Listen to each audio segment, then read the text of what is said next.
عزیزم از امروز که من اومدم خواستگاری شما دیگه دختر من هستی، عروس من نیستی. یه دونه سکه قبول میکنی انشالله؟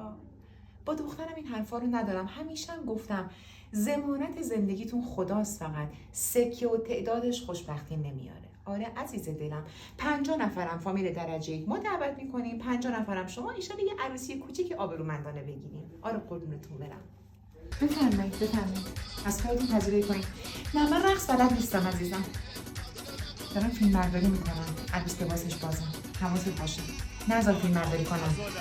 ببینید خانم، من دخترم رو تو بهترین شرایط بزرگ کردم، از گل نازکتر بهش نگفتم و هر آنچه که خواسته براش فراهم کردم. از شما هم همین انتظار رو دارم که مثل دخترتون بهش بها بدید. سکه به تاریخ تولدش مد نظرمون هست و اینکه آقا پسرتون خودشون قبول کردن، برای عروسیشون هم بهترین باغ خودشون گرفتن. تعداد هم از طرف ما 400 نفر دعوتی داریم. بیم جلو هیچ کسی نگیری ها، بذار فیلم بگیرم. بخشش کنم بگیرم چرا کسی بکنم از دخترمون. عروس چقدر قشنگه، ایشان مبارکش کن، ایشان مبارکه، ایشان مبارکش کن، ماشاءالله به چشم و ابرو.